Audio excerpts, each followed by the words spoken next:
الحمد لله رب العالمين والصلاة والسلام على سيد الأنبياء والمرسلين وعلى آله وأصحابه وذرياته وأولياء أمته أجمعين لا سيما على مولانا حبيب الرحمن مجاهد الملة والدين. أما بعد فأعوذ بالله من الشيطان الرجيم. بسم الله الرحمن الرحيم. واعتصموا بحبل الله جميعا. صدق الله وصدق رسوله النبي الأمين الكريم ونحن على ذلك لمن الشاهدين والشاكرين والحمد لله رب العالمين.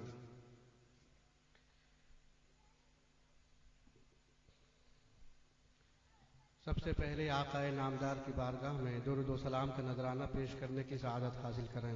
اللہم صلی علی سیدنا و مولانا محمد معدن الجود والکرم منبع العلم والحلم والحکم وعلى آلہ واصحابہ اجمعین. پیغام تاج الشریعہ کے اس مبارک اجلاس میں شرکت فرمانے والے تمام سامعین حاضرین اراکین کو ہم دل کی اتھا گہرائیوں سے مبارکبادی پیش کرتے ہیں. اللہ تعالیٰ آج ہم سب کی شرکت کو قبول فرمائے. آمین. بڑی حیرت ہوتی ہے جب قریشی محلہ میں لوگ ایسے جلسے سنیں. میں تو تاج الشریعہ پہ لکھی ہوئی ایک منقبت لے کے آیا تھا. سوچ رہا تھا کہ آج آپ لوگوں کو سنا دوں، مگر آپ لوگوں کی حالت دیکھ کے مجھے لگتا ہے کہ منقبت کو رہنے دیا جائے، سنا دیا جائے. کیا بات ہے، سننا چاہتے ہیں تو درود شریف بھی تو ایسے پڑھیے کہ میں بھی سنانے کو تیار ہو جاؤں. اللہم صلی علی سیدنا و مولانا محمد معدن الجود والکرم منبع العلم والحلم والحکم وعلی آلہ واصحابہ اجمعین وبارک وسلم دائما ابدا. ذرا غور سے سنیے گا.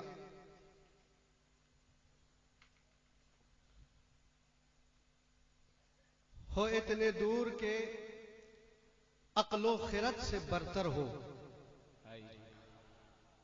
تاج الشریعہ کے لیے یہی منقبت لکھی گئی ہے اور انہی کے حوالے سے یہ اشعار ہیں.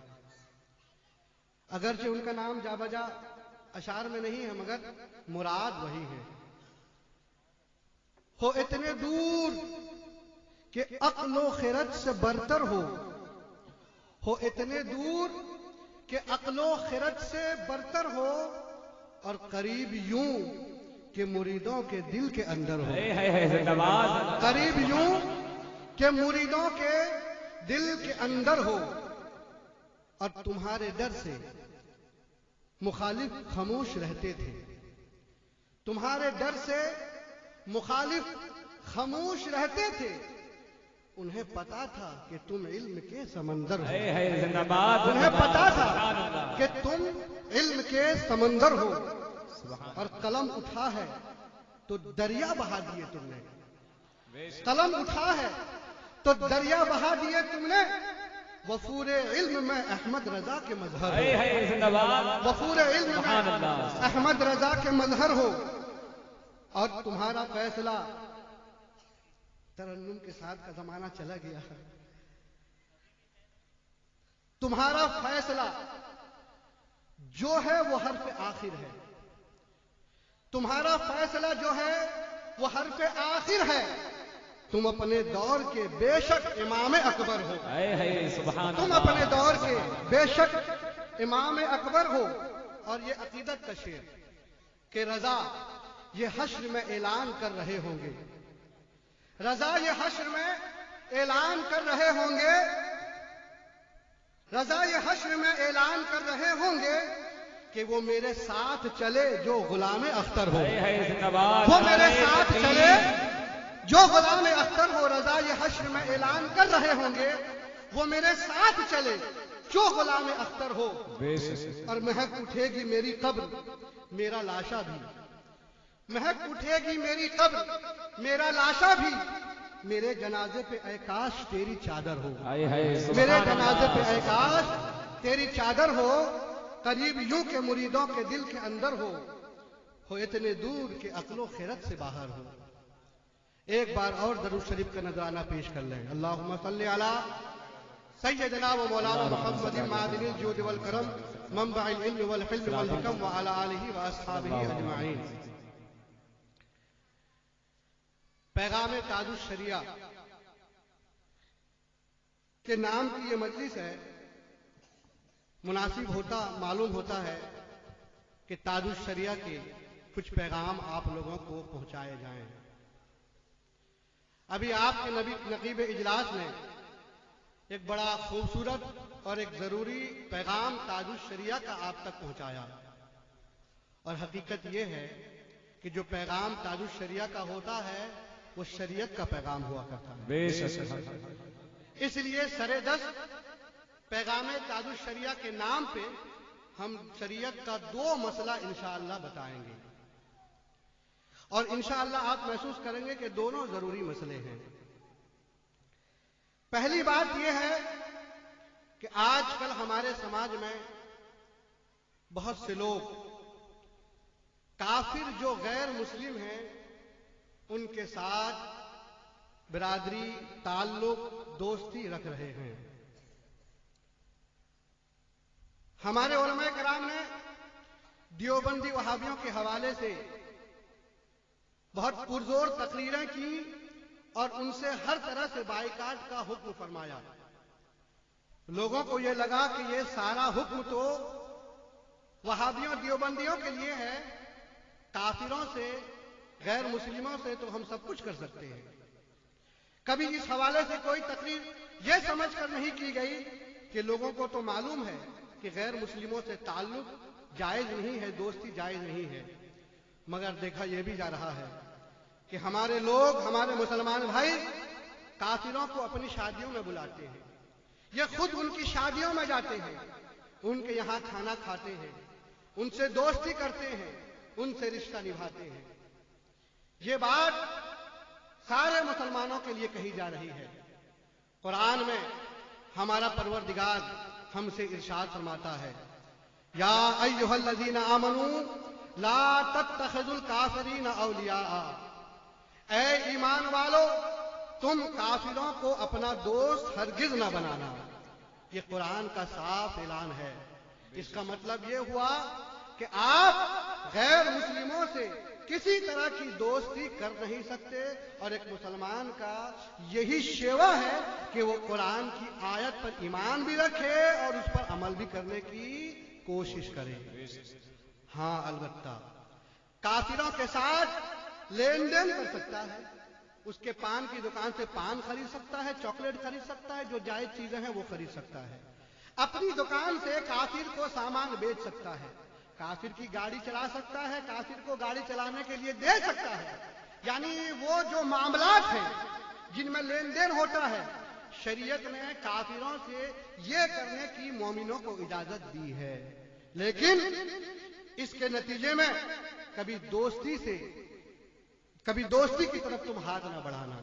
اس کا مطلب یہ نہیں ہوا کہ ہم اس کی گاڑی چلاتے ہیں تو اس کی بیٹی کی شادی میں جائیں گے. اس کا مطلب یہ نہیں کہ ہم اس کی گاڑی چلاتے ہیں تو ہم اپنے بھائی کی شادی میں اسے بلائیں گے. ایسا کرنا سخت منع ہے.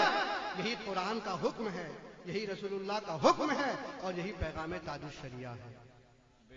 اس لیے اس بات کو اصل میں لوگ یہ سمجھتے تھے کہ جب غیر مسلم کے نام پہ جو مرتد وہابی ہیں ان سے تو معاملات جائز نہیں، لیکن کافروں سے چلتا ہے تو چلتا ہے کا مطلب ہم پان بھی بیچیں گے، اس سے برادری بھی کریں گے، ہم اس کی دکان سے کپڑا بھی خریدیں گے، اس سے رشتہ بھی نبھائیں گے.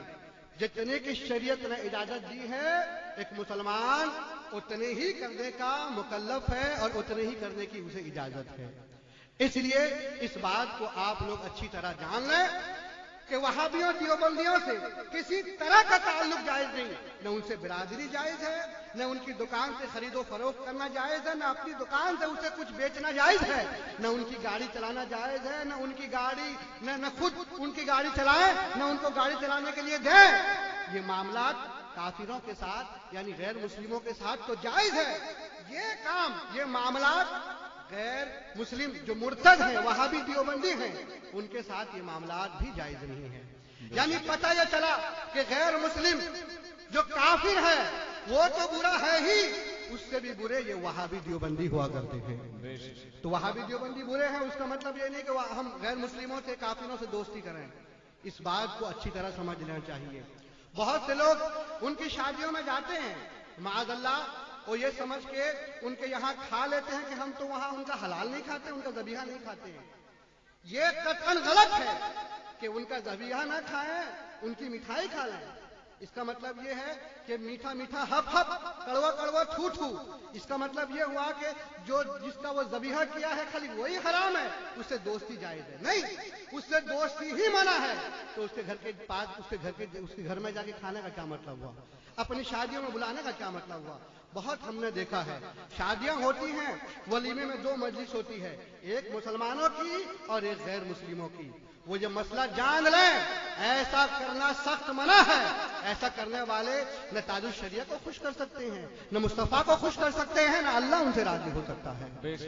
ہمارے مسلمان بھائی بھوکوں مر رہے ہیں اور ہم کافروں کو لا کے کھانا کھلا رہے ہیں. ہمارا اپنا رشتہ دار ہم سے ناراض ہے، ہم کافروں سے رشتہ نبھانے چلے ہیں. اللہ تعالیٰ نے قرآن میں صاف اسے منع فرما دیا ہے. اس لیے ہمارا یہ شیوا ہے کہ ہم غیر مسلموں سے قطعاً دوستی نہ کریں. ہاں، ان سے معاملات کرنے کی شریعت نے اجازت دی ہے تو ہم اسے کر سکتے ہیں. اب کئی لوگوں نے یہ کہا، اس تناظر میں پوچھا کہ جب یہی بات ہے تو ہم کافروں کے ہوٹل میں پھر کیسے کھائیں گے؟ جب ان کے گھر جا کے کھا نہیں سکتے تو ان کے ہوٹل میں کیسے جا کے کھائیں گے؟ تو مسئلہ یہ ہے کہ کافروں کے ساتھ لین دین، یعنی ان سے سامان خریدنا، ان کو سامان بیچنا، یہ جائز ہے. جب آپ کسی کافر کے ہوٹل میں جاتے ہیں تو اسے سامان خرید کے کھاتے ہیں. تو اس لیے جب خرید لیا آپ نے، وہ کھانا آپ کا ہو گیا، اب وہ کھانا حلال ہے اور جائز ہے. اب رہ گیا مسئلہ کہ کافروں کے ہوٹل میں ذبیحہ کھانا، یعنی جس کو ذبح کرنے کا حکم ہے شریعت میں، اس کا کھانا کیسا ہے؟ اس کے بارے میں بھی شریعت کا یہی حکم ہے کہ اگر کافروں کا ہوٹل ہے، اس میں باورچی مسلمان ہے اور کاٹ کے لا کے دینے والا بھی مسلمان ہے، جس نے کاٹا ہے وہ مسلمان ہے، یعنی گوشت وغیرہ کٹنے سے لے کر مسلمان کے پاس کھانے کے لیے پیش ہونے تک، اس درمیان میں اگر یہ گوشت، یہ ذبیحے کا گوشت اگر مسلمانوں کی نظروں میں رہا ہمیشہ ہر وقت، تو اس کا کھانا مسلمان کو جائز ہے. اور اگر کسی ایک وقت بھی مسلمان کی نظر سے غائب ہو گیا، کافر کی نظر میں رہا، اس کی دیکھ ریکھ میں رہا، بہت ممکن ہے کہ کافر نے گوشت بدل دیا ہو، آپ حلال سمجھ کے کھائیں گے، اس نے حرام رکھ دیا ہو. اس لیے شریعت نے ہوٹلوں میں، ایسے ہوٹلوں میں کھانے سے منع فرمایا ہے. آپ مچھلی کھائیے، سبزی کھائیے، کھانے کو بہت کچھ ہے، وہ ان چیزوں سے پرہیز کیجیے جس سے شریعت نے منع فرمایا ہے. یہ پیغام اسلام کا ہے، شریعت کا ہے، مصطفیٰ کا ہے، اعلیٰ حضرت کا ہے، تاج الشریعہ کا ہے، اور یہی حبیب ملت کا پیغام ہے. ایک مسئلہ ہو گیا. دوسرا مسئلہ، ہم لوگ جانتے ہیں کہ عورتوں کا بلا ضرورت گھروں سے باہر نکلنا ناجائز و حرام ہے. اب لوگوں نے ضرورت کس کو سمجھا ہے ہمیں نہیں پتا. ضرورت کا مطلب لوگ غلط نکال لیتے ہیں، اور عورتیں برقع پہن کے مارکیٹنگ کرنے جاتی ہیں. عید کے موقع سے تو کپڑوں کی دکانوں پہ تل بھرنے کی جگہ نہیں ہوتی ہے، اور مارکیٹ میں برقع پہن کے وہ غیر مسلموں کو دعوت نظارہ دیکھتی ہیں کہ دیکھو ہم مسلمان کی عورتیں ہیں. جب برقع پہنیں گی تو امتیاز ہو جائے گا، فرق ہو جائے گا، ڈفرنس ہو جائے گا کہ یہ مسلمان عورتیں ہیں. تو اس وقت ظاہر بات ہے مسلمانوں کی بے عزتی ہوتی ہے، اسلام کی بے عزتی ہوتی ہے. عورتیں عید میں کپڑے خریدنے کو اپنی ضرورت نہ بنائیں، شرعی ضرورت نہ بنائیں. عورتوں کو عید کے کپڑے خریدنے کے لیے بازار جانا کوئی ضروری نہیں ہے. ایسے ہزاروں گھر مسلمانوں کے ہیں جہاں مرد خرید کے لاتے ہیں اور عورتیں پہن لیتی ہیں. بہت زیادہ تو یہ ہوگا کہ دکان سے واپس کرانے کی نوبت آئے گی. تو مرد حضرات اور کس دن کے لیے ہیں؟ کیا صرف اسی لیے کہ آپ کو وہ سسرال لے کے جائیں، کہ آپ کو اپنے ساڑو کے یہاں لے کے جائیں؟ نہیں، آپ کا سامان بھی مارکیٹ سے وہ آپ کے پسندیدہ طور پر خرید سکتے ہیں، لیکن اس کا قطعاً یہ مطلب نہیں کہ میں سامان چوائس کر کے لوں گی، دکان جا کے لوں گی. یہ کوئی ضرورت نہیں ہے. اس لیے جو عورتیں گھر سے باہر اس کام کے لیے نکلتی ہیں ان کا نکلنا جائز نہیں ہے۔ عورتیں یہ سمجھتی ہیں کہ بس ہم نے برقع پہن لیا، اب مارکیٹ میں جانا ہمارے لیے جائز ہو گیا، اب مارکیٹ میں ہم نکل سکتی ہیں۔ یہ قطعاً ناجائز ہے۔ عورت کا بلا ضرورت گھر سے نکلنا ناجائز، اور اگر ضرورت سے نکلے تو اس کا مطلب یہ نہیں کہ بغیر برقع کے نکلے، برقعے کے ساتھ، پردے کے ساتھ نکلنا ہے۔ اور پردے کی ایک صورت برقع ہے۔ یہ برقع تو اس وقت ہے جب آپ ضرورت کے طور پر نکلیں گی، بلا ضرورت تو برقعے کے ساتھ کیا 10 برقع پہن کے بھی نکلیں گی جب بھی یہ منع ہوگا۔ اور ایک برائی یہ ہے، میں نے اس سے پہلے بھی وہاں بازار کی تقریر میں کہا تھا، یہاں ضرورت اس لیے پڑ گئی کیونکہ یہاں عورتیں سن رہی ہیں۔ برقعے کے نام پہ آج کل عورتیں بڑا بے پردہ ہو رہی ہیں۔ پہلے برقع اس لیے نکالا گیا تھا کہ اس سے عورت کا بدن چھپ جائے۔ ڈھیلے ڈھیلے اتنے ہوا کرتے تھے کہ عورت کتنی موٹی ہے کتنی پتلی ہے یہ بھی پتہ نہیں چل پاتا تھا۔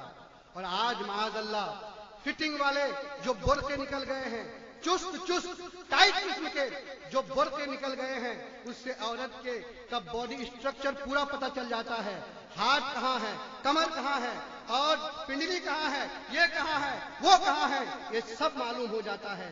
ہم یہ کہنا چاہیں گے میرے بھائی، اندر اندر مسکرانے والے، آپ بھی یہ دیکھیں کہیں ہمارے گھر کی عورتیں بھی ایسا برقع تو نہیں پہن رہی ہیں کہ ہم تو ان کو یہ سمجھ کے لے جا رہے ہیں کہ سب ٹھیک چل رہا ہے مگر غیر مسلم مزے لے رہا ہے، دوسرا بھائی اسے آنکھ پھاڑ پھاڑ کے دیکھ رہا ہے۔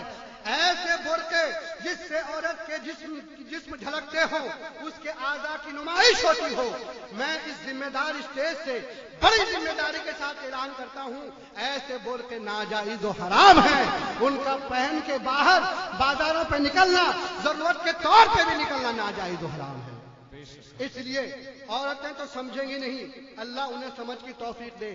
اگر مسلمان میں غیرت و حمیت ہے تو اب مسلمان کو یہ چاہیے کہ اپنی بہن، اپنی ماں، اپنی بیوی کی عزت کی حفاظت کرے، وہ لاکھ کوشش کرے، اسے ایسا برقع دیجئے جس سے اس کی عزت کی حفاظت ہو سکے، جس سے اسلام کی عزت بڑھے، اس کی عزت بڑھے، آپ کی عزت کی حفاظت ہو سکے۔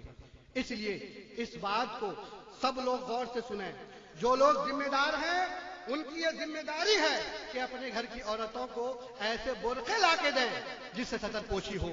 اور اگر کوئی ایسا نہیں کرتا، باپ ہے بیٹی کو زبردستی لا کے ایسا ہی برقع دے اور اسے منع کرے کہ جو میں جتنا ڈھیلا میں لا کے دیا ہوں اتنے ہی ڈھیلا تمہیں پہننا ہے، بعد میں ٹیلر کے پاس جا کے چوس نہیں کرا لینا ہے نا، ایسا بھی ہوتا ہے۔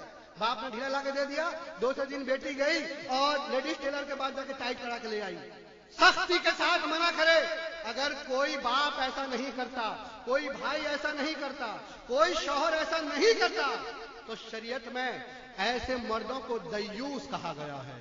اور دیوس کے بارے میں حدیث میں آیا کہ جو دیوس ہوگا وہ قیامت کے دن جنت کی خوشبو سے بھی محروم رہے گا۔ تو سوچئے، جنت کے قریب جائے گا تو آدمی خوشبو پائے گا، جنت سے کتنا دور کر دیا جائے گا کہ وہ جنت کی خوشبو بھی نہیں پائے گا۔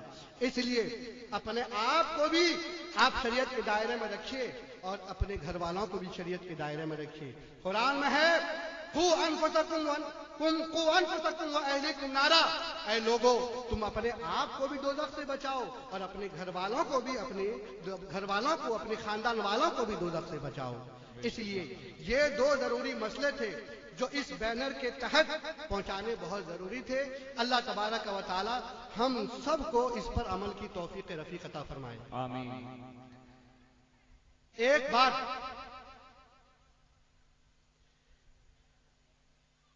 آج جس حوالے سے اس جلسے کا انعقاد ہوا ہے وہ ہمارے اور آپ کے مرکز عقیدت حضور تاج الشریعہ ہیں، جو اعلیٰ حضرت کے علمی جانشین بھی تھے، روحانیت کے مرکز بھی تھے اور اہل دل کے لیے مرکز عقیدت بھی تھے۔ آج ان کے ایصال ثواب کی یہ مجلس ہے۔ یہ سب کیوں ہو رہا ہے؟ دنیا کا ایک قانون ہے کہ اگر کسی باپ کو خوش کرنا ہے تو اس کے بیٹے کے ساتھ محبت کا برتاؤ کیا جائے، باپ خود بخود ہی محبت کرنے لگے گا، باپ خود بخود ہی آپ سے خوش ہو جائے گا۔ اس کا مطلب یہ ہے کہ اگر مصطفیٰ کو خوش کرنا ہے، تو حسنین کریمین سے محبت کرنی ہوگی۔ اگر علی کو خوش کرنا ہے تو غوث اعظم سے پیار کرنا ہوگا. اگر اعلیٰ حضرت سے محبت کرنا ہے, اعلیٰ حضرت کو خوش کرنا ہے, تو اختر رضا سے محبت کرنی ہوگی. اگر مجاہد ملت کو خوش کرنا ہے تو حبیب ملت سے پیار کرنا ہے. آج عصر کے بعد دارالعلوم کے صحن میں جو مجلس سجتی ہے, اس مجلس میں تذکرہ ہوا حبیب ملت کے سامنے, اور یہ بتایا گیا حضور ہمارے دھام نگر میں الحمدللہ حضور تاج الشریعہ کے حوالے سے جتنی بیداری ہے, ان کے ایصال ثواب کی جتنی مجلسیں منعقد کی جاتی ہیں, شاید ہندوستان یا پوری دنیا میں کہیں ایسا ہوتا ہوگا. اللہ گواہ ہے, کہنے والے نے جب یہ کہا فوراً حبیب ملت کی زبان سے یہ نکلا, یہ سب مجاہد ملت کا فیضان ہے. اور بلا شبہ ہمارے پاس جو کچھ ہے وہ سب مجاہد ملت کا ہے, اور مجاہد ملت کے پاس جو ہے وہ سب اعلیٰ حضرت کے کرم سے ہے, اعلیٰ حضرت کے فیضان سے ہے. آج ہم ان کے نام کی جو مجلس سجا رہے ہیں, لنگر لٹا رہے ہیں, جو کچھ کر رہے ہیں, یہ ہماری عقیدت بھی ہے اور ہم اپنا رشتہ بھی نبھا رہے ہیں. وہ رشتہ جو ہم نے نہیں, مجاہد ملت نے نہیں, اعلیٰ حضرت نے قائم کیا تھا. یاد کریں اس دن کو جب اعلیٰ حضرت کے بڑے صاحبزادے حجت الاسلام ان کی قبر پہ جا کے رو رہے ہیں, ابا حضور آپ چلے گئے, دین کی حفاظت کون کرے گا؟ آپ چلے گئے, مسلک کی حفاظت کون کرے گا؟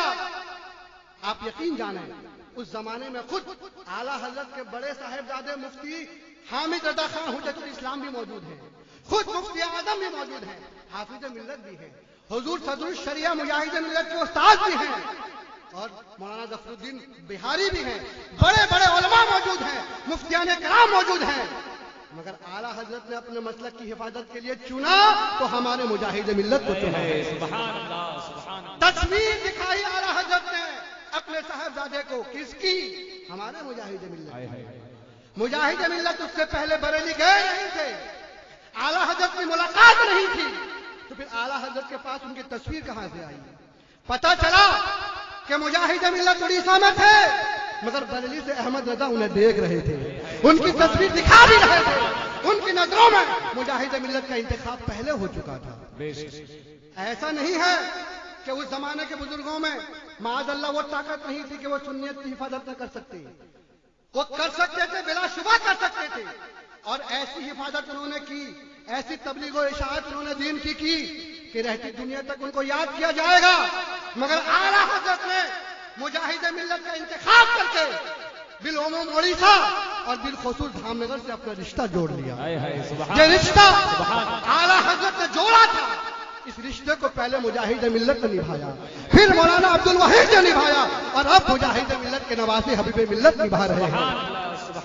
آج دارالعلوم کی مجلس میں حبیب ملت نے یہ کہا کہ خانقاہ حبیبیہ کا وہی موقف ہے, وہی نظریہ ہے, وہی کہنا ہے جو بریلی کے تاج الشریعہ کا فتویٰ ہے, جو بریلی کا نظریہ ہے, جو بریلی کا کہنا ہے, وہی خانقاہ حبیبیہ کا کہنا ہے. اس لیے آیت کریمہ جو میں نے تلاوت کی, اللہ فرماتا ہے وَاعْتَصِمُوا بِحَبْلِ اللَّهِ جَمِيعًا, اے لوگو تم اللہ کی رسی کو مضبوطی کے ساتھ پکڑ لو, مضبوطی کے ساتھ تھام لو. اور آپ یقین جانیں اس وقت ہندوستان میں اس مضبوط رسی کا نام بریلی شریف ہے, مرکز اہل سنت ہے, خانوادہ اعلیٰ حضرت ہے. اب وہ چاہے اعلیٰ حضرت کی صورت میں ہو, حجت الاسلام کی صورت میں ہو, مفتی اعظم کی صورت میں ہو, کہ تاج الشریعہ کی صورت میں ہو, اللہ کا کرم ہے ہم نے اس رسی کو پکڑ لیا ہے. اور اللہ کرے یہ رسی ہمارے ہاتھوں میں ہماری زندگی تک رہے, ہمارے زندگی کے آخری لمحات تک رہے, تاکہ ہم بھی اس دنیا سے ایمان کے ساتھ جائیں. میرے دوستوں اور بزرگوں, اعلیٰ حضرت رضی اللہ تعالیٰ عنہ نے مجاہد ملت کو بہت کچھ دیا. مجاہد ملت نے اپنی طرف سے تاج الشریعہ کا احترام کیا, ان کا ادب کیا, ان کو بہت کچھ عطا فرمایا. اور پھر تاج الشریعہ نے عرف مجاہد ملت میں ہزاروں کروڑوں لاکھوں لوگوں کے سامنے حبیب ملت کو بہت کچھ دیا ہے.